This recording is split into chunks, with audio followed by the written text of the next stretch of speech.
మీరు దాన్ని ఎవరు పెద్దగా పట్టించుకోవట్లేదు. మరి నేను మీకు ఏం జరిగినా దానికి ఉత్తరవాదిని నేనేం కాలేను.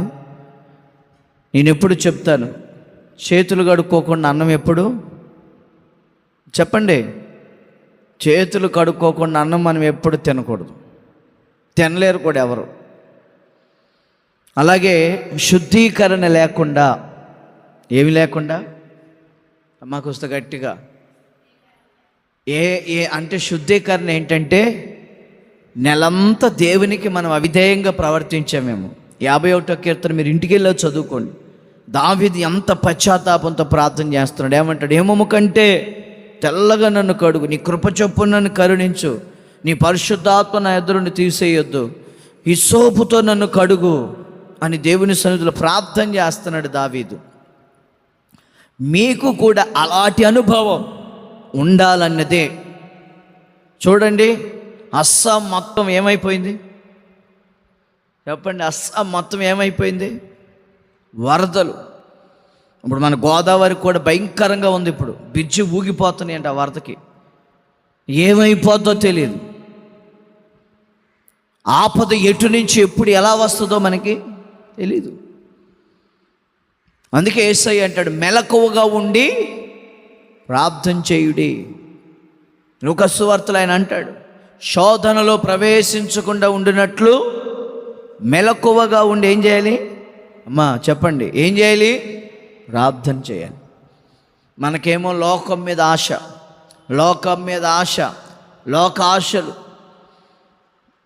మన యేసయ్య వేటినైతే జయించమన్నాడో మనం వాటిని జయించలేకపోతున్నాం. శరీరాశ, నేత్రాశ, జీవపు డమ్ము, ఈ మూడిటిని మనం చంపుకోవాలి, అసహించుకోవాలి. ఎప్పుడైతే వాటిని అసహించుకొని పక్కన పెడతామో దేవుడు నీ కోసం ఏదైనా చేయటానికి ఆయన ఇష్టపడతాడు. ఈ రోజున మనం దేవుని కంటే ఎక్కువగా ఏది ప్రేమిస్తున్నాం? ఈ రోజున చాలామంది దేవుని కంటే ఎక్కువగా భర్తల్ని ప్రేమిస్తున్నారు, దేవుని కంటే ఎక్కువగా భార్యల్ని, దేవుని కంటే ఎక్కువగా శరీరాల్ని. పాపం ఎక్కువైపోతుంది, వ్యభిచారం, అక్రమ సంబంధాలు ఎక్కువైపోతున్నాయి. ఎక్కడ చూసినా పెళ్ళైన వాళ్ళు అలాగే ఉన్నారు, పెళ్ళి కాని వాళ్ళు కూడా.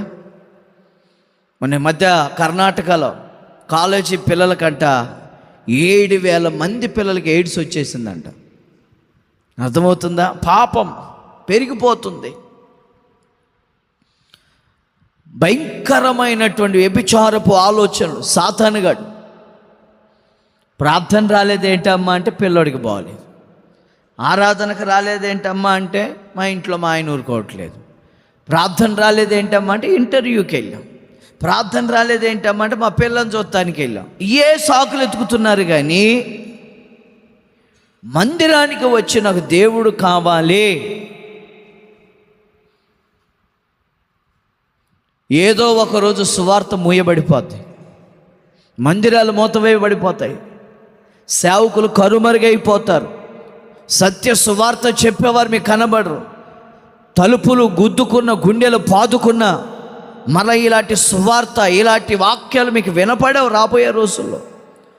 ఆయన రాకళ్ళలో వాక్యంలో మునిగి తేలిన వాళ్ళు, ఆరాధనలు మునిగి తేలిన వాళ్ళు, పరిశుద్ధత కొరకు ప్రాకులాడిన వారు ఆయన రాకడలో ఎత్తబడతారు. మందిరాన్ని గురించి, వాక్యాన్ని గురించి, పరిశుద్ధతను గురించి, ఏమండి ప్రార్థన గురించి అవగాహన లేని వారు మాత్రం విడవబడతారు. ఎంతకాలం మందిరానికి వస్తున్న ప్రార్థించడం రాకపోతే, ఎంతకాలం మందిరానికి వస్తున్న పాటలు పాడడం రాకపోతే, ఎంతకాలం మందిరానికి వస్తున్న ఉపవాసాలు లేకపోతే, ప్రార్థించకపోతే, నీతో నలుగురిని మందిరానికి తీసుకురాకపోతే, దేవుడు రేపటి రోజున నేను నిలబెట్టినప్పుడు తీర్పులో వినబడుతుందా? రేపటి రోజున దేవుడు నేను లెక్క అడుగుతాడు. ఏం చెప్తావు సమాధానం? తీర్పు దినమనందు మనం నిలబడాలంటే మన క్రియలు ఎలా ఉన్నాయో మనం ఆలోచన చేస్తాం. ఒక్కరినైనా కొందరినైనా అగ్నిలో నుండి లాగినట్లుగా లాగాలి, బయటికి పాపంలో నుండి లాగాలి. ఎంతకాలం అక్రమాలలో, ఎంతకాలం ఇళ్ళ దగ్గరే కూర్చొని మీ ఇల్లు మీకు నరకాలుగా అనిపించట్లేదా? వారానికి ఒక్కరోజు శనివారం ఆదివారం వచ్చి ఏమంటే శుక్రవారం ఉపవాస ప్రార్థన మందిరం కడగాలనని ఎవ్వరూ రాలేదు. దేవుని మందిరాన్ని పట్టించుకోవట్లేదు ఎవరు. నెహెమీయా అలాగే బాధపడ్డాడు. అయ్యో, యెరూషలేము గుమ్మాలు అగ్నితో కాల్చబడిపోతున్నా కూడా ప్రజలు ఎవరు పట్టించుకోవట్లేదు. ఒక్కరు కూడా మందిరం మీద ఆలోచన లేదు, దేవుని మీద లేదు. ఇంకంతే మీకెవరికి. ఇంకెప్పుడు మన ఇల్లే మనకు పరలోకం. దావీదు అంటాడు, నీ ఇంటిని గురించిన ఆసక్తి నన్ను, కనీసం మందిరం ఊడుస్తాను కూడా అవకాశం లేదు. పొద్దున సాయంత్రం మందిరం ఊడుస్తూ ఉంటే ఎన్ని దీవెనలో దేవుని మందిరంలో ఉన్నవారు మేలులు ఎలా పొందుకున్నారో. దేవుని మందిరం కొరకు మీరు ఏమైనా చేయగలిగారా చెప్పండి? దేవుని మందిరం కొరకు మన ఇల్లును మనం బాగు చేసుకుంటున్నాం. దేవుని మందిరం, దేవుని సేవకులకు మందిరమే ఆస్తి, విశ్వాసులే ఆస్తి. మీకు ఇష్టమైనప్పుడు వస్తున్నారు మందిరానికి, లేకపోతే ఆగిపోతున్నారు. బుద్ధి పుడితే వస్తున్నారు. అన్నం కూడా అలా మానేస్తే బాగుండు కదా అమ్మా, అన్నం కూడా అలా మానేస్తే బాగుండు కదా. దేవునికి స్తోత్రం చెప్పండి గట్టిగా. మీరు భక్తి మానేశారు అనుకో, మీ ఇంట్లో వాళ్ళు కూడా ఓహో నీది ఆదివారమేనా భక్తి అని అనుకుంటారు. ఆదివారం క్రైస్తవులాగా మనం ఎప్పటికీ చెప్పండి ఉండకూడదు అంటున్నారు, కానీ అలాగే ఉంటున్నారు మీరు. ఆదివారం క్రైస్తవులాగా ఉండొద్దు. నేను అంటాను, ఆదివారం వచ్చే క్రైస్తవులు కాదన్నాడు ఒక దైవజనుడు. ఆదివారం వచ్చే మరి ఆయనకి ఎందుకు కడుపు మండిందని నాకు తెలియలే. ఆదివారం ఒక్కరోజైనా మన దేవుడిని 365 రోజులు మనం దేవుడిని ఆరాధించాలి. స్తోత్రం చెప్పండి. ప్రతి మందిరాల్లో ప్రేయర్ బ్యాండ్ అనేది ఒకటి ఏర్పాటు చేశారు. ఏ బ్యాండ్ చెప్పండి అమ్మా? ప్రేయర్ బ్యాండ్ అంటే మీ కొరకు ప్రార్థన చేయటమే. ఎవరికాళ్ళు వచ్చే మందిరంలో రోజు ధూపం వేస్తూ ఉండటమే ఏదో ఒక సమయంలో వచ్చి. అలాగ 365 రోజులు ప్రతి మందిరాలలో ప్రార్థనలు జరుగుతున్నాయి. అందుకే మందిరాలు విశాలపరచబడుతున్నాయి, విశ్వాసులు పెరుగుతున్నారు.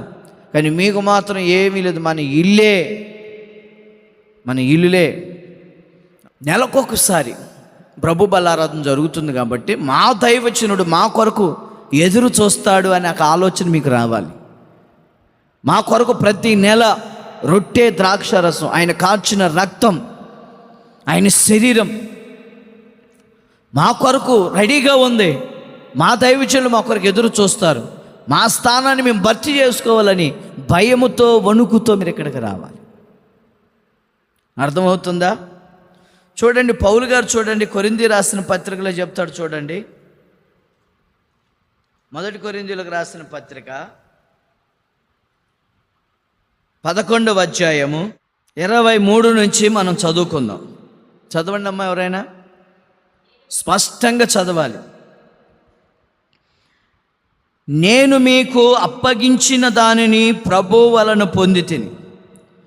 ప్రభువైన యేసు తాను అప్పగింపబడిన రాత్రి ఒక రొట్టెని ఎత్తుకొని కృతజ్ఞతాస్తుతులు చెల్లించి దానిని విరిచి, ఇది మీ కొరకైన నా శరీరం, నన్ను జ్ఞాపకము చేసుకొనుటకై దీనిని చేయుడని చెప్పాను. ఆ ప్రకారమే భోజనమైన పిమ్మట ఆయన ఒక పాత్రను ఎత్తుకొని, ఈ పాత్ర నా రక్తము వలనైన క్రొత్త నిబంధన, మీరు దీనిలోనిది త్రాగునప్పుడల్లా నన్ను జ్ఞాపకము చేసుకొనుటకై దీనిని చేయుడని చెప్పాను. మీరు ఈ రొట్టెను తిని ఈ పాత్రలోనిది త్రాగునప్పుడల్లా ప్రభువు వచ్చు వరకు ఆయన మరణమును ప్రచురించుదురు. అర్థమవుతుందా? ఈ పాత్రలోనిది ఈ రొట్టెను తిని ఈ పాత్రలోనిది త్రాగు ప్రతి వాడు ఏం చేయాలంటే మరణము వరకు, ఆయన రాకడ వరకు మీరేం చేయాలో తెలుసా? ఆయన రక్తాన్ని గురించి, ఆయన శరీరాన్ని గురించి మీరేం చేయాలి? ప్రకటించాలి. మరి ఎంతకాలం ఆయన శరీరాన్ని తిని ఇంతకాలం ఆయన రక్తాన్ని త్రాగారు కదా, ఎవరికి చెప్పారు ఈ వార్త? ఆయన శరీరం తిన్నాక నాకు ఆరోగ్యం కలిగింది, ఆయన రక్తం తాగాక నేను సజీవుడిగా ఉన్నాను అని మీరు ఎవరికైనా సాక్ష్యము చెప్పగలిగారా? చెప్పండి. ఎవరికైనా చెప్పారా? ఆ తర్వాత 27 మనం చదివితే, కాబట్టి అదిగో చూసారా ఏమంటున్నాడు అక్కడ? ఏమంటున్నాడు? ప్రభు శరీరమని వివేచింపక, పరీక్షించుకోక, శుద్ధీకరించుకోక, ప్రభు దగ్గర ఒప్పుకోక. 28లో ఏమంటాడు? కాబట్టి ప్రతి మనుష్యుడు తన్ను తాను పరీక్షించుకోవాలి. అందుకే శనివారపు శుద్ధీకరణ కూటం. పరీక్షించుకోవాలి. నేను అయోగ్యంగా పాలు పంపులు పొందకూడదయ్యా, నేను అయోగ్యంగా రొట్టె తినకూడదు. శనివారం కూడా మీరు ఎలా ఉండాలో తెలుసా? పరిశుద్ధంగా ఉండాలి. భార్యాభర్తలు కూడా బల్లలో పాలు పంపులు పొందేవాళ్ళు ప్రతి శనివారం తెల్లవారితే ఆదివారం అనగా మీ శరీరాన్ని మీరు అపవిత్రం చేసుకోకూడదు. భార్యాభర్తలైన వాళ్ళు ఏం చేయాలో తెలుసా? శనివారం అంతా ఉపవాసం ఉండి పరిశుద్ధ దినాన్ని, ఆదివారం ఆరాధన పరిశుద్ధ దినంగా ఆచరించాలంట. ఆచరించాలి. కనీసం ఉపవాసంతో ప్రభు సన్నిధికి రావాలి. ఈరోజు ఎంతమంది తిన్నారు టిఫిన్? రాత్రి ఆలోచన చేసుకోండి. పరీక్షించుకోవాలంటే మనం ఈ రొట్టె తినటానికి నేను యోగ్యుడినా ప్రభువా, నీ రక్తం త్రాగేదానికి నేను యోగ్యురాలు నా ప్రభువా అని నిన్ను నీవే ప్రభు దగ్గర ఏం చేయాలి తెలుసా? ఏం చేయాలి? పరీక్షించుకోవాలి. నేను ఆదివారాలు వెళ్ళలేకపోతున్నాను ప్రభువా, దశమ భాగం ఇవ్వలేకపోతున్నాను ప్రభువా, సరిగ్గా దేవుని సేవకులు ఆ మాటకు లోపడలేకపోతున్నాను. చూడండి అక్కడ ఏమంటాడు? అయోగ్యముగా ప్రభు యొక్క రొట్టెను తినునో లేక ఆయన పాత్రలోనిది త్రాగునో, ప్రభు యొక్క శరీరమును గూర్చి రక్తమును గూర్చి నువ్వు అయోగ్యముగా తిన్నా తాగినా నువ్వు దేవుని యొక్క శరీరమును గూర్చి రక్తమును గూర్చి నీవెవరవంటే అపరాధివి, పాపం చేసిన వ్యక్తివి. కొంతమంది ఆలోచన లేకుండా తినేస్తుంటారు, ఆలోచన లేకుండా తాగుతూ ఉంటారు. నేను మాట చెప్తాను మీకు,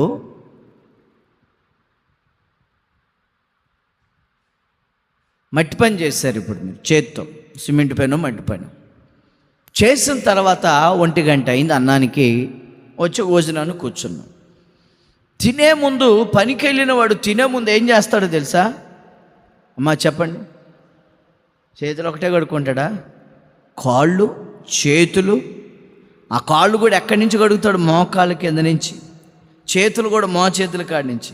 తర్వాత ముఖం కూడా శుభ్రంగా కడుక్కొని టవలతో శుభ్రంగా తుడుచుకొని అప్పుడు కూర్చొని తెచ్చుకున్న అన్నాన్ని వడ్డించుకొని తింటాడు. తినే అన్నానికే మోకాళ్ళ కింద నుంచి చేతుల కాడి నుంచి ముఖం 3 చోట్ల కడుక్కొని శుభ్రమైన ప్లేస్లో కూర్చొని తిండి తింటున్నారే. మన దేవుడు ఎవరు? పరిశుద్ధుడు కదా, నీతిమంతుడు కదా. ఆయన శరీరం ఆయన రక్తం తిని త్రాగే నీవు ఎలా ఉండాలనంటే పరిశుద్ధులై ఉండాలి. ఎలా ఉండాలమ్మా?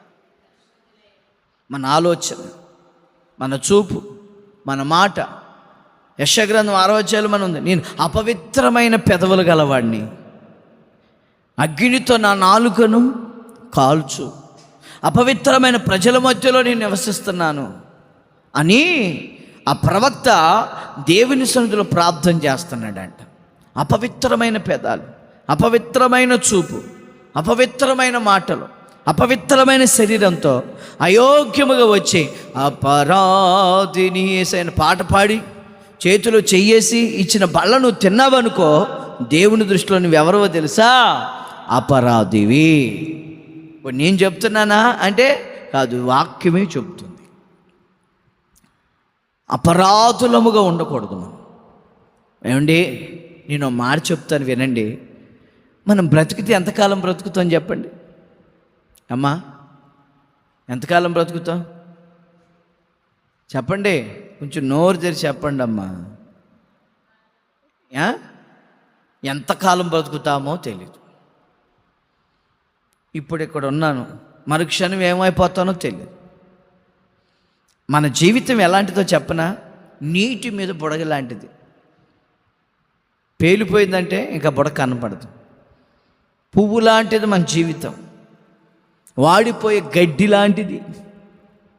ఇలాంటి జీవితాన్ని బ్రతికినంత కాలం దేవుని కోసం బ్రతికితే చాలు. ఈ లోకంలో ఏముంది చెప్పండి? ఈ లోకంలో ఏముందో చెప్పండి? ఏమీ లేదు. మనం ఇప్పుడు బతుకుతున్న బతుకంతా అసలైన బతుకు కాదు, ఆద్య బతుకు. మనం బతికే బతుకు అంటే ఇప్పుడు బతికే బతుకు తాత్కాలికమైన బ్రతుకు.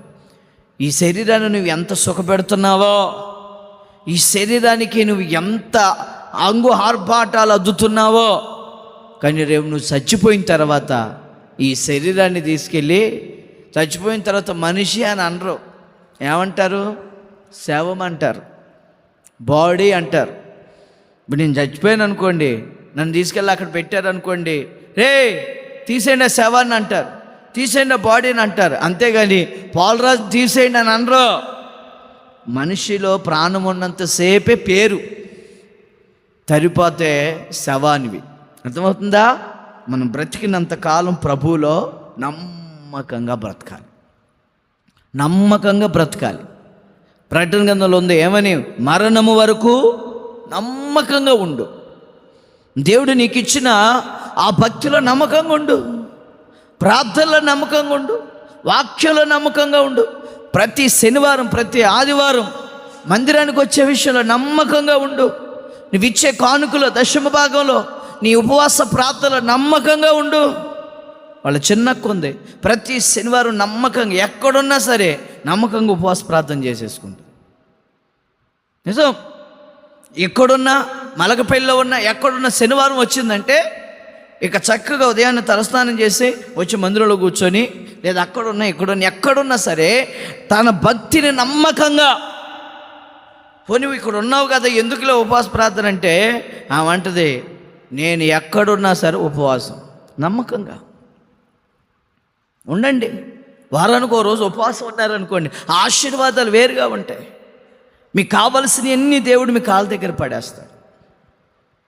దేవునికి స్తోత్రం. అందుకనే ఏం చేయాలంట? పరీక్షించుకొని మనల్ని మనమే పరీక్ష చేసుకోవాలి. దేవునికి స్తోత్రం. ఆయన రక్తాన్ని, ఆయన శరీరాన్ని తిని త్రాగే మనం చాలా జాగ్రత్తగా ఉండాలి. అర్థమవుతుందా? ఎలా పడితే అలా తీసుకోకూడదు. ఒకరోజే ఈ పరిశుద్ధమైన బల్ల గురించి మీకు చెప్తా చూడండి ఒకసారి. నేను పాస్టర్గా ఆర్డినేషన్ తీసుకోవాలి బ్రదర్నప్పుడు నేనేం చేశాను తెలుసా? మా పెద్ద పాస్టర్ గారు బల్లారాధన ఇస్తుంటే నేను ఆ రొట్టె ద్రాక్షారసాన్ని తీసుకొని ఆయనకి ఎత్తుంటే, ఏయ్ అభిషేకం పొందుకున్నావా అన్నాడు నన్ను. అర్థమవుతుందా? పాస్టర్వా నువ్వు? బ్రదర్వి నువ్వు, అక్కడ పెట్టు, పట్టుకోకూడదు అన్నాడు. ఆయన వెంటనే నా భయం, కంగారు వచ్చేసింది నాకు. అమ్మో, దీన్ని పట్టుకోవడానికి, దీన్ని ముట్టుకోవడానికి ఏముండాలి? అభిషేకం. పాస్టర్ మాత్రమే దాన్ని పట్టుకోవాలి. దాన్ని కడిగేది కూడా సేవకులే కడగాలి. పాస్టర్ అమ్మ గారికి తెలియదు, లిల్లీతో కడిగి ఇచ్చింది ఆ పాత్రలో. కడగకూడదు విశ్వాసులు ఎవరు, దాన్ని విశ్వాసులు కూడా ముట్టుకోకూడదు. దాన్ని ఆమెకి తెలదు, ఎవరితో పడితే వాళ్ళతో కడిగిచ్చేద్దామా. దాన్ని సేవకులు మాత్రమే కడగాలి, దాన్ని సేవకులు మాత్రమే పట్టుకోవాలి. ఎవరు పడితే ఆ పాత్రలు ముట్టుకోకూడదు. రోజు నేను పట్టుకున్నాను అంతే, గట్టిగా అరిచేసాడు. 1000 మందిలో కంగారు వచ్చేసిందండి. నేనెవరిని సేవకుడినే, కానీ అందరూ పట్టుకోగలిగింది కాదు, అందరూ తినేది కాదు, అందరూ తినేది కాదు, అందరూ పట్టుకునేది కూడా కాదు, అందరూ కూడా ఇచ్చేది కూడా.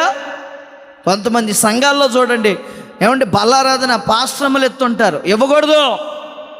పాశ్రమలు అసలు ఆ బల్లారాధన ముట్టుకోకూడదు. కావాలంటే యేసన్న గారి దగ్గర చూడండి, దాని కొరకు ఒక ప్రత్యేకించబడిన వాళ్ళు ఉంటారు. అమ్మా వినబడుతుందా? బలిపీఠం మీద ఎక్కేసి బలారాధన పట్టుకొని పెద్ద పర్ఫార్మెన్స్ ఇస్తారు. రాంగ్ స్టెప్ అదే. ఓన్లీ యాజకులు మాత్రమే దాన్ని ముట్టుకోవాలి. అర్థమవుతుందా? దైవజనురాలు తయారు చేయాలి, తీసుకొచ్చి ఇక్కడ పెట్టాలి. ఆ బల్ల ఇచ్చేటప్పుడు మాత్రం సేవకుడు మాత్రమే ఇవ్వాలి. కొన్ని సంఘాల్లో అయితే పాస్టర్లే ఇస్తూ ఉంటారు. ఇవ్వకూడదు, అది చాలా దేవునికి విరుద్ధం. ఇవ్వకూడదు, అది బైబిల్ యాక్సెప్ట్ చేయదు. తెలీదు కొంతమందికి. కానీ పట్టుకునేటప్పుడు, ఇచ్చేటప్పుడు ఎంత పవిత్రమైందో, ఎంత అభిషేకించబడిన దైవజనుడు అయి ఉండాలో, తినేటప్పుడు కూడా మీ హృదయాలు ఎంతో పవిత్రంగా ఉండాలి. అర్థమవుతుందమ్మా? అమ్మా కాలుముడు లేదు, కుర్చీలో కూర్చో. దేవుని మందిరం ఎలా పడితే అలా కూర్చోకూడదు.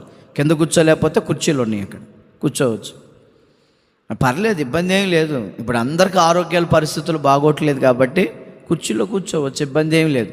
కూర్చొని చక్కగా మనస్ఫూర్తిగా అయిష్టంతో చేయకూడదు. భక్తి అనేది పర్ఫెక్ట్గా చేయాలి. పేతురు రాసిన పత్రికలు అంటాడు, నేను పరిశుద్ధుని గనుక మీరు కూడా ఎలా ఉండాలి అమ్మా? ఎలా ఉండాలి? పరిశుద్ధులై ఉండాలి. నేను పరిశుద్ధుని. చాలామంది అంటారు హృదయం పరిశుద్ధంగా ఉంటే చాలు. హృదయం పరిశుద్ధంగా ఉంటే ఇంకా బట్టలు బాగా అక్కర్లేదా? ఏమండి? నీ పరిశుద్ధతను బట్టి నీ యొక్క వే ఆఫ్ టాకింగ్ కానీ నీ ప్రవర్తన కూడా మారిపోద్ది. అంతే. హృదయం పరిశుద్ధంగా ఉంటే చాలు అని అనుకుంటే సరిపోదు. అక్కడ నీ ప్రవర్తన, నీ వస్త్రధారణ, నీ బిహేవియర్ కూడా ఎలా ఉండాలి? పరిశుద్ధంగా ఉండాలా? చేతులు చెప్పండి గట్టిగా, హల్లెలూయా. గట్టిగా చెప్పండి, హల్లెలూయా. ఆ తర్వాత ఈలాంటి అనుభవంలో నడిపించబడుతున్నటువంటి మనతో యేసయ్య చెప్తున్న మాట ఏంటంటే, హోషేయ గ్రంథము 13వ అధ్యాయము 5వ వాక్యాన్ని చదవండి ఒకసారి. చూడమ్మా, 751 పేజీ హోషేయ గ్రంథం. మీరు ఇంటికాడ బైబిల్ చదివితే హోషేయ గ్రంథం ఎక్కడుందో మీకు అర్థమైద్ది. మీరు చదవరు, సెల్ ఫోన్లే మీ జీవితాన్ని నాశనం చేసేది అదొక్కటే. హోషేయ గ్రంథం 13వ అధ్యాయము 5వ వాక్యంలో ఈ రీతిగా రాయబడి ఉంది, మహా ఎండకు కాలిన అరణ్యములో నిన్ను స్నేహించిన వాడను నేనే. చదువమ్మ, మళ్ళీ చదువు. చేతిలోకి తీసుకోండి బైబిల్. ఏ ఎండకు? మహా ఎండకు కాలిపోతున్న అరణ్యములో నిన్ను స్నేహించిన వాడను నేనే. యేసయ్య ఇస్తున్న వాగ్దానం. మహా ఎండకు, అరణ్యములో ఎండ, ఇసుక, భయంకరమైన వాతావరణం. అలాంటి పరిస్థితుల్లో నీకెవరు కనిపిస్తారు? దేవుడే. నీ భర్త కనపడ్డావు, నీ ప్రియుడు కనపడ్డావు, నీ పిల్లలు కనపడరు, ఎవరు కనపడరు. అక్కడ నీతో స్నేహం చేసేది ఎవరు? అక్కడ అమ్మాయి ఏనండి, కాస్త వాక్యం వినండి, డిస్టర్బ్ చేయకండి చెప్పేటప్పుడు. ఎంత నలుగురే కదా ఇక్కడ, మీ మీదే ఉంటుంది నా దృష్టి. 100 మంది ఉన్నారనుకో, చూసే చెప్పేయచ్చు. 4 ఉన్నారు, ఉండేవాళ్ళు కూడా 4. కాస్త చక్కగా వాక్యం వినకపోతే ఎలాగా? ఎప్పుడు నీకు ఆ పిల్లతోనే సరిపోద్ది. చెప్పండి గట్టిగా, హల్లెలూయా. 4 కాబట్టి కొంచెం కోఆపరేట్ చేయండి. చెప్పే మాటలేదు, 4 మాటలు చెప్పి ముగించుకొని బల తీసుకొని మరలా వచ్చే నెల కలుద్దాం. దేవునికి స్తోత్రం. అంతేనా అమ్మా? ఇద్దరమ్మా, అంతేనా? ఏమంటున్నాడు అక్కడ? మహా ఎండకు కాలిన అరణ్యంలో నీతో స్నేహించిన వాడు నేనే. డబ్బుంటే స్నేహం, పలుకుబడి ఉంటే స్నేహం చేసేవాళ్ళు ఉంటారు, అందం ఉంటే స్నేహం. ఏమండి? తర్వాత అందం కాస్త తరిగిపోయిన తర్వాత, డబ్బు తరిగిపోయిన తర్వాత, ఆస్తి పోయిన తర్వాత అప్పుడు నీ వాసన కూడా ఎవరు చూడడు. దేవునికి స్తోత్రం చెప్పండి. స్నేహం అనేది వాళ్ళతో వీళ్ళతో చేసేది కాదు. నేను చెప్పనా, నాకు ఎవ్వరు స్నేహితులు లేరు, నాకు యేసయ్య తప్ప. నేను ఎవరితో స్నేహం చేయను. అదేపో ఎవరైనా ఫోన్ మాట్లాడారనుకో, హలో బాగున్నారా అంటారంటే తర్వాత మళ్ళీ ఏముండదు. మనకి చివరి వరకు మనతో నడిచేది ఎవరు? అమ్మా చెప్పండి, యేసయ్య ఒకడే. చివరి వరకు అబ్రహాముతో స్నేహం చేసింది ఎవరు? దేవుడే. అబ్రహాము నా స్నేహితుడు అంటాడు. అందుకని ఈరోజు ఏ రోజు చెప్పండి? Friendship day. ఫ్రెండ్షిప్ బ్యాండ్లు పెట్టుకున్నంత ఈజీ కాదు ఫ్రెండ్షిప్ చేయడం. చాలామంది ఫ్రెండ్షిప్ బ్యాండ్లు, వాళ్ళ మోకాలు, వాళ్ళ తలకాయలు, బ్యాండ్లు, బ్యాండ్ బేలంలు అన్నీ. ఎందుకో నాకు తెలియదు, ఆ బ్యాండ్ మేళాలు ఎందుకో తెలియదు. ఫ్రెండ్షిప్ బ్యాండ్ అంట, బ్యాండ్ మనకే పెడతారు పెద్ద బ్యాండ్. దేవునికి స్తోత్రం చెప్పండి, హల్లెలూయా. దేవుడు మనతో దేవుడు ఏం చేయాలి? స్నేహం చేయాలి. అందుకే యెషయా గ్రంథం చూడండి, యెషయా గ్రంథం 41వ అధ్యాయం 8వ వాక్యం. నేను ఏర్పరచుకుని యాకోబు నా స్నేహితుడైన అబ్రహాము సంతానమా. ఎవరంట?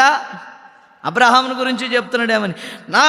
నా స్నేహితుడైన అబ్రహాము సంతానమా. మనం ఎవరు? అబ్రహాము సంతానం, విశ్వాసులం. నా స్నేహితుడైన అబ్రహాం. సరే, అంత చక్కటి మాట. అబ్రహాము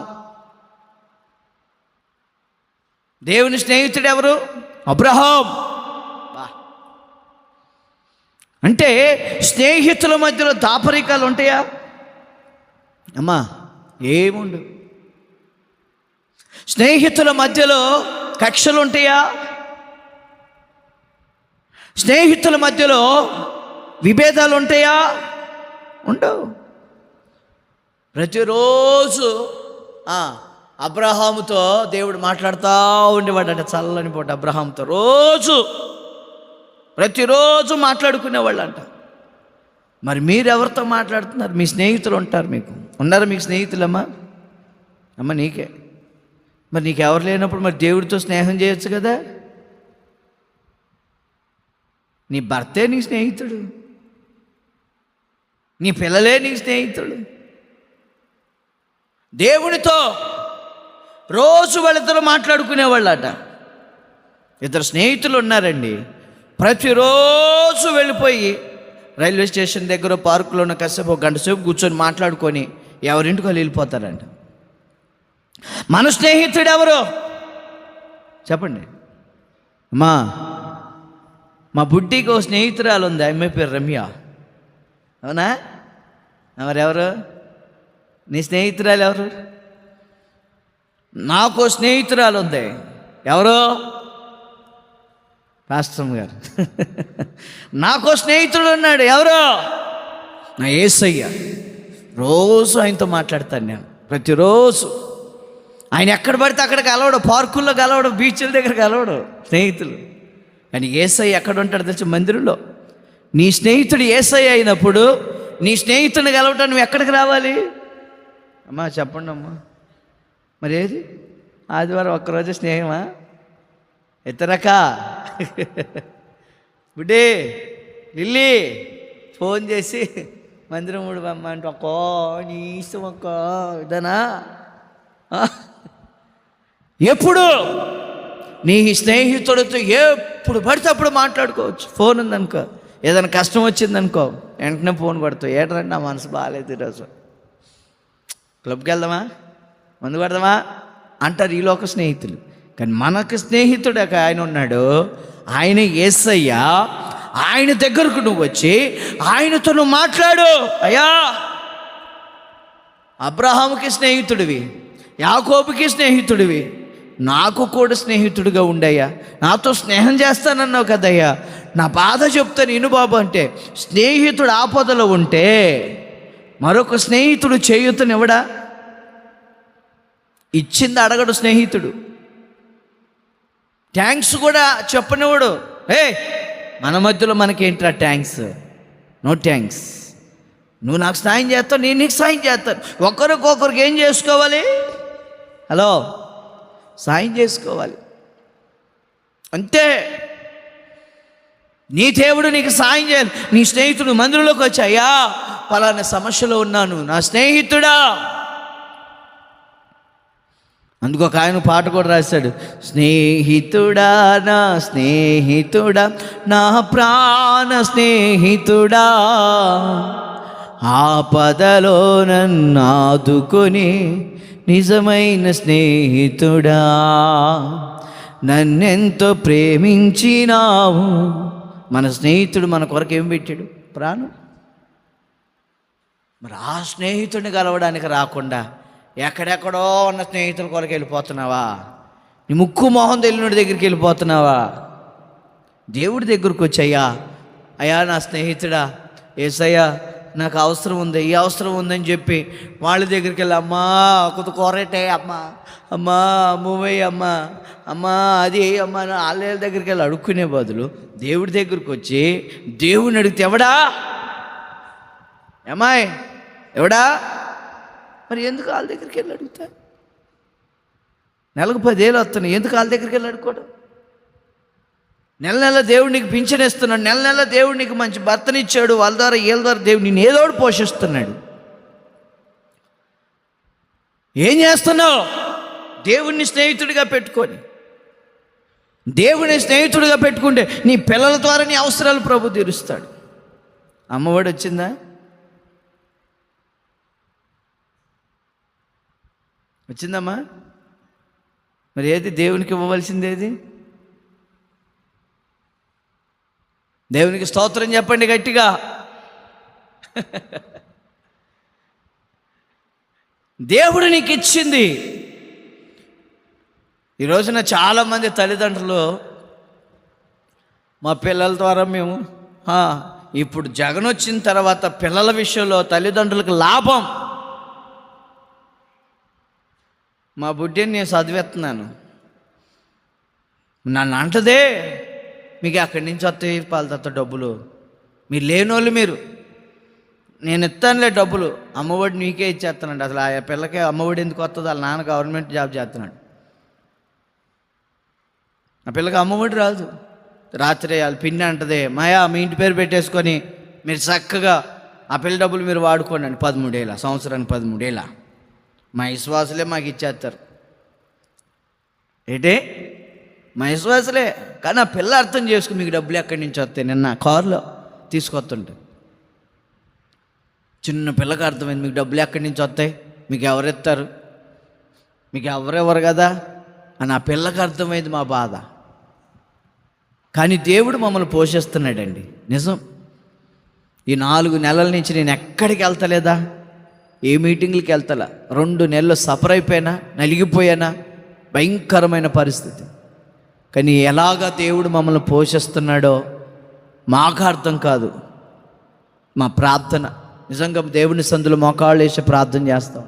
ఉదయాన్నే లేచి, ప్రభువా కృపనివ్వయ్యా, కృపనివ్వయ్యా, కృపనివ్వు ప్రభువా అని ప్రార్థన చేస్తాం. నాకు ఏ రోజన్నా ఏదైనా అవసరం అనుకో, వెంటనే మోకరించి ప్రార్థన చేస్తాను, ప్రభువా సహాయం చేయి ప్రభు అని. ఆయన వైపే కన్నులెత్తి, ఆయన వైపే చేతులు చెబుతాను. ఏదో మీలాంటి వాళ్ళని దేవుడు పంపిస్తాడు మాకు. దేవునికి స్తోత్రం చెప్పండి గట్టిగా, హల్లెలూయా చెప్పండి గట్టిగా, హల్లెలూయా. నేను హాస్పిటల్కి పోయాను ప్రార్థన చేద్దామని. ప్రార్థన చేసి ఆపరేషన్ చేయించింది వాళ్ళ పాపకి. ప్రార్థన చేసి బయటకు వస్తుంటే పాప ఆ అమ్మ నా కానుకెడుతుంది. అమ్మ వద్దమ్మా, నీ ఖర్చులు ఉంటాయి, లేదా ఇక రుటి చేతులతో పంపించకూడదు అని చెప్పి నా కానుకెడుతుంది. వద్దమ్మా, ఇంటికి వచ్చాక తీసుకుంటానమ్మా అంటే, ఇంటికి వస్తారు కదా, పిల్ల మరణ పడకలో ఉంది, నన్ను సంతోషపెట్టడానికి, దేవుణ్ణి గణపరచడానికి ఆ అమ్మ అంటుంది, వద్దమ్మా ఉంచు, ఖర్చులు ఉంటాయి, ఇంటికి వచ్చాక తీసుకుంటానంటే ఆ అమ్మ అంటది, నేనంటే చాలా ఇష్టం వాళ్ళ కుటుంబానికి, మీరు వస్తారు కదా ఇలాగే నేను దాచిపెడతాను, మీరు ఇంటికి వచ్చి మళ్ళీ ప్రార్థన చేస్తారా అప్పుడు ఇస్తాను నీకు కానుక అంది. మా పర్లేదమ్మా, నేనే ఇవ్వాలి, ఆపదలో ఉన్నావు కదా అంటే, మీరు ఏమీ ఇవ్వక్కర్లేదు, మా కొరకు ప్రార్థన చేస్తే చాలు అయ్యగారు, మేము బాగుంటాము. హల్లెలూయా, హల్లెలూయా.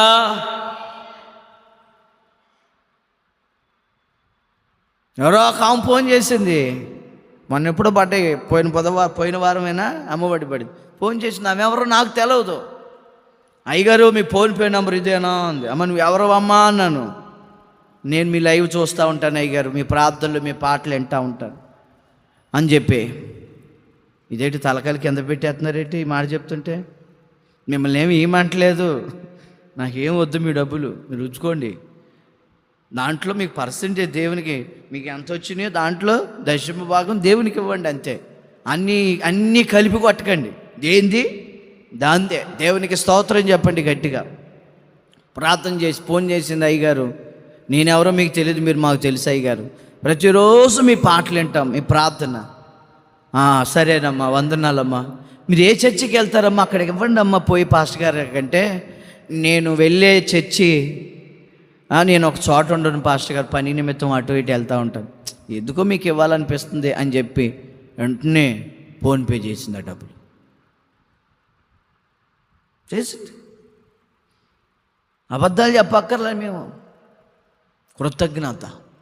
మా ఆత్మీయ జీవితంలో మీరు పాడే పాటలు మా ఒళ్ళును పులకరిస్తాయి, మీ వాక్యాలు మేము విని బలపడుతున్నాం అని చెప్పి ఎందుకో మీకు ఇవ్వాలని ఆలోచన. దేవునికి స్తోత్రం చెప్పండి గట్టిగా. ఎవరితో? దేవునితో స్నేహం, ఆత్మీయులతో స్నేహం, దేవుని సేవకులతో స్నేహం. అబ్రహాము దేవునితో చేశాడు. యాకోబు రాసిన పత్రిక చూడండి ఒకసారి. యాకోబు రాసిన పత్రికలో ఒక మాట,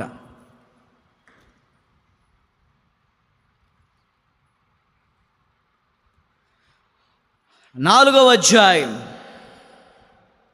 3వ వాక్యం, 4వ వాక్యం, 212వ పేజీ, 4వ అధ్యాయం 4వ వాక్యం.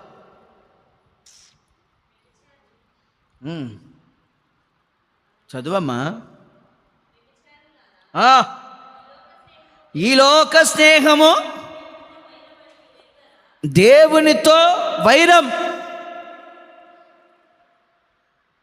శాంసన్ దెలీలాతో సహవాసం చేశాడు, ఏమైపోయిందాడు? పాడైపోయాడు. వ్యభిచారులారా, వ్యభిచారులు ఎవరితో సహవాసం చేస్తారు చెప్పండి? ఇటు నుంచి మనం రాజానగరం వెళ్తుంటే మొత్తం అదంతా రెడ్ లైట్ ఏరియానే, నైట్ అయితే టార్చ్ లైట్లు వేస్తుంటారు, వాళ్ళ వృత్తి అది. ఈ లోక స్నేహం దేవునికి నీకు వైరాన్ని కలగజేస్తుంది. వింటున్నావురా? వినరా వాక్యం? డ్యాన్స్ చేస్తా ఏంటో స్ప్రింగ్ లాగా ఊగిపోతున్నాడు. ఎవరితో స్నేహమా? పాపం చేసే వారితోనా? వ్యభిచారాలు చేసే వాళ్ళతోనా? అక్రమ సంబంధాలు పెట్టుకున్న వారితోనా నీ స్నేహం? ఎవరితో? ఎవరితో చేస్తున్నావు నువ్వు స్నేహం? యేసయ్యతో స్నేహం చేయి. ఆత్మ సంబంధమైన దైవ భక్తి కలిగిన దేవుని పిల్లలతో చేసే సహవాసం అంతే. మేమన్నాం సేవకులతో సహవాసం చేస్తాం, విశ్వాసులతో. మీకు ఏదన్నా మీకు స్నేహితులు ఎవరైనా, మా పాస్టమ్మ గారు త్రాగుబోతులతోనా, వ్యభిచారులతోనా, తిండిపోతులతోనా, చుట్టా బీడి సిగరెట్ ఆకు వక్కలు తిని నమిలే వాళ్ళతోనా, బూతులు మాట్లాడే వాళ్ళతోనా? ఎవరితో నీ స్నేహం? నువ్వు పాడయ్యేది వాళ్ళు పాడేది కానీ నువ్వు పాడు చేస్తారు, నువ్వు పాడవకూడదు. అందుకే అంటాడు 1వ కీర్తనలో మనం చదివితే 1వ కీర్తన 1వ వాక్యంలో, దుష్టుల ఆలోచన చొప్పున పాపుల మార్గంలో అపహాసకులు 3 గుంపులలో ఉన్నారు. అక్కడ ఎలాంటి గుంపులో ఉన్నావు నువ్వు?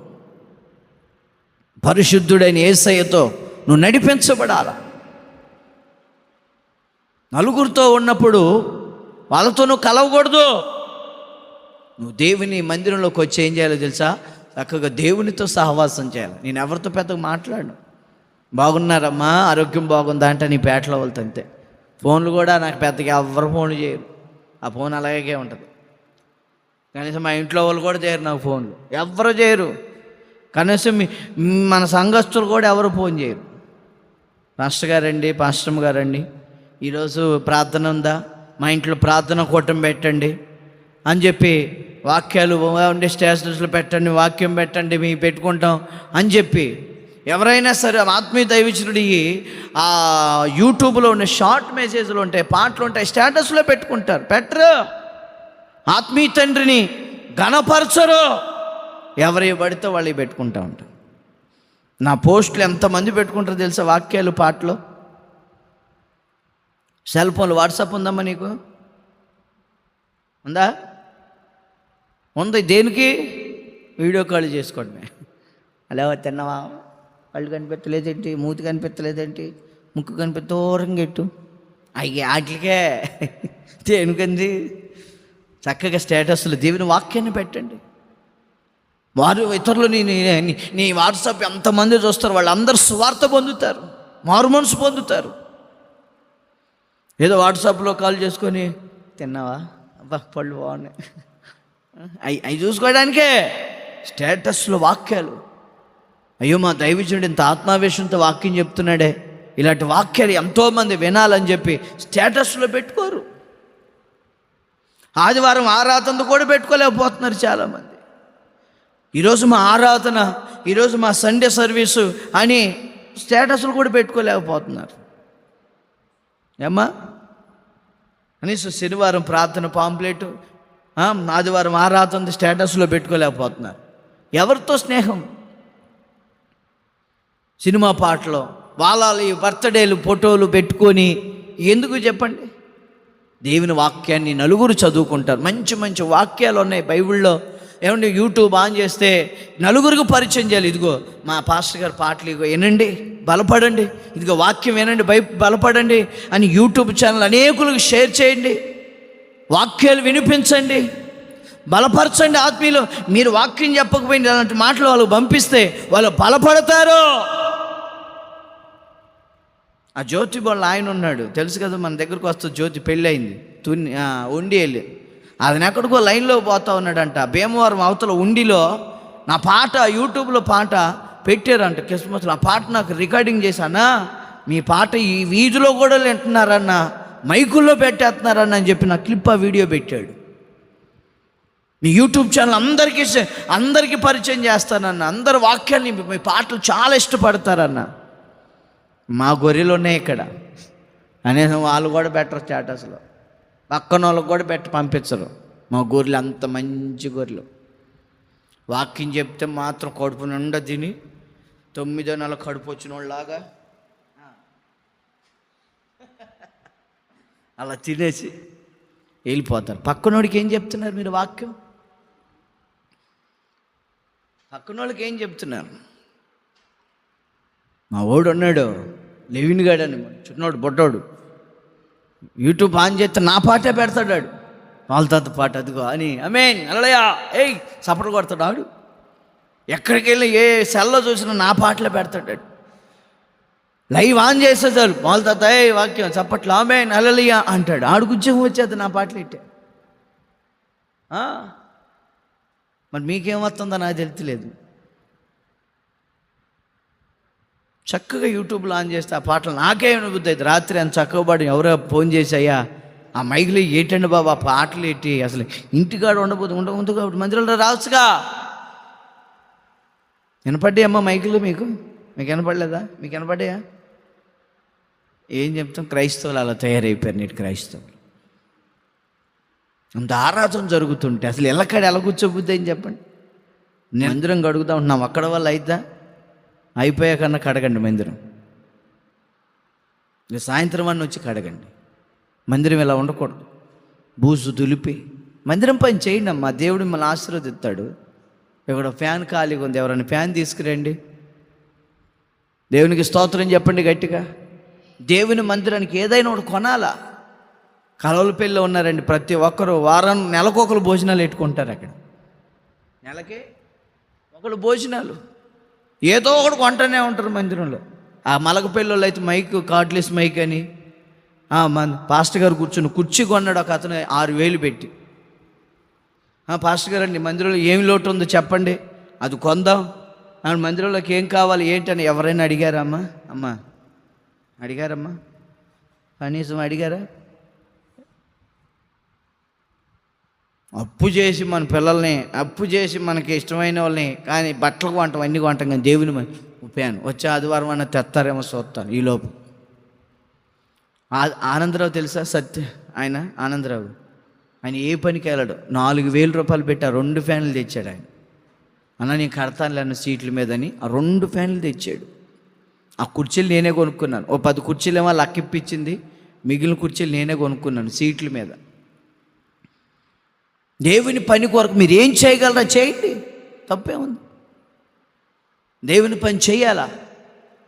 అయ్యా పాస్టర్ గారు ఏముంది మందిరంలో, మేము ఏమన్నా కొనాలనుకుంటున్నాం. మా లక్క ఉండేది, ప్రియాంక వాళ్ళ అక్క జ్యోతక్క. మందిరంలో ఏదన్నా కొరత అని చెప్తాం, మొట్టమొదటిగా ఆమె తీసుకొచ్చిన డబ్బులు ఇచ్చేది, ఆలోచించేది కాదు. ఎవరితో స్నేహం చేయాలి అమ్మా? ఎవరితో? దేవునితో స్నేహం. మనం ఎవరితో స్నేహం చేస్తున్నాం? దేవునితో స్నేహం చేస్తే దేవుని విషయాలన్నీ నీకు అర్థమైపోతాయి. ఆమేన్. దేవుని అవసరాలన్నీ నువ్వు తీరుస్తావు. దేవునికి అవసరం ఏముందో అవసరతలన్నీ ప్రభు తీరుస్తాడు.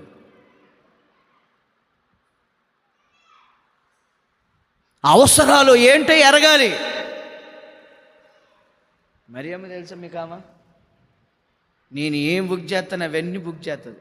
నేను ఈ స్టాండ్ బుక్ చేసింది వాళ్ళ పాస్టర్ గారు, మైక్ బుక్ చేసింది, నేను ఏది కొంటాను అది అన్నీ వాళ్ళ పాస్టర్ గారికి బుక్ చేసి అన్నీ, ఆయన తినే ప్లేటు, ఆయన టీ కప్పు, ఆయన ఫ్లాస్కో అన్నీ సపరేట్గా కొనేద్దంటామా, చెప్తుందామా. మా విశ్వాసులు అంతకంటే బాగా కొంటారమ్మా, పెద్ద పెద్దగా కొంటారు, 1 కొంటారు 2 కొంటారని చెప్పాను. ఏం చేద్దాం? మీకు రోషం రావాలని చెప్తున్నాను ఈ మాటలు. ఆలోచన చేయండి. ఏమంటున్నారు? ఈ లోక స్నేహం దేవునితో వైరం. వైరం అని మీరు ఎరుగరా? కాబట్టి ఎవడు ఈ లోకముతో స్నేహము చేయగోరునో వాడు దేవునికి శత్రువు అంట. దేవునికి శత్రువు అంట లోకంతో స్నేహం చేసేవాడు. మరి మీకు శత్రువులు ఎవరు? నేనే తిడతా ఉంటాను కదా అమ్మా, రతమాన్ తిడుతుంటాడు. వాడు గుర్తుపెట్టుకోండి, పొగిడేవాడు మిమ్మల్ని ఎప్పటికైనా ముంచేస్తాడు. అర్థమవుతుందా? మోహమాటం లేకుండా మాట్లాడేవాడు. మాస్టర్ గారైనా సరే, ఇంట్లో నీ భర్త నేను పొగిడాడు అనుకో, దాని వెనకాల ఎంత ప్రమాదం ఉంది అనుకోవాలి. ఎప్పుడు నేను తిడతా, ఎప్పుడు కూడా నిన్ను అది రకంగా ఏ విషయంలో పాస్టర్ గారు అంటే వాళ్ళ అక్క అంటది, ఏది చేసినా ఏ రోజు కూడా అమ్మాయి నువ్వు మెచ్చుకోవటం నేను చూడలేదు అంటది వాళ్ళ అక్క. మెచ్చుకున్నాను అనుకో, ఎక్కేద్ది ఇక్కడికి, ఎక్కేద్ది, దిగమంటే దిగ జుట్టు అట్టుకుంటుంది. ఏంది అలాగే అన్నాను అనుకో. ప్రేమ ఉంటుంది, లోపల ఉంటుంది. బయటకు గట్టిగా మాట్లాడినా లోపల ప్రేమ ఉంటుంది. నేను బయటికి వెళ్తానా, నేనే ఫోన్ చేస్తాను, ఆమె చేయదు నాకు ఫోన్, నేనే చేసి మాట్లాడుతూ ఉంటాను. ఆవిడ గుర్తుపెట్టుకోండి, ఇక్కడ దైవజనుడు నిన్ను గద్దిస్తున్నాడు అని అంటే అది నీ మీద పగతో కాదు, ప్రేమతో. నువ్వు తప్పుడు దావలు పోకుండా ఉండాలని దైవజనుడు మొహమాటం లేకుండా బోధిస్తాడు. నువ్వు ఎలా తిరుగు, ఎక్కడికై నిలు, అక్కడ నింపు, ఇక్కడ పెట్టు అని అనేది కాదు ఈ పరిచర్య. అక్కడ వెయ్యి, ఇక్కడ ఇవ్వు అనేది కాదు ఇక్కడ పరిచర్య. ముందు నువ్వు బాగుంటే చాలు, మేము బాగుంటాం. ఆమేన్ చెప్పండి. మీరు బాగున్నారనుకో మేము బాగుంటాం. అందుకే మీ కొరకు ప్రతిరోజు ఇక్కడ ప్రార్థన చేస్తాను. మీరు వచ్చినా రాకపోయినా మీ పేర్లు ఇక్కడ పుస్తకంలో ఉంటాయి. అర్థమవుతుందా? కనుక మీరు దేవునికి శత్రువులుగా ఉండొద్దు.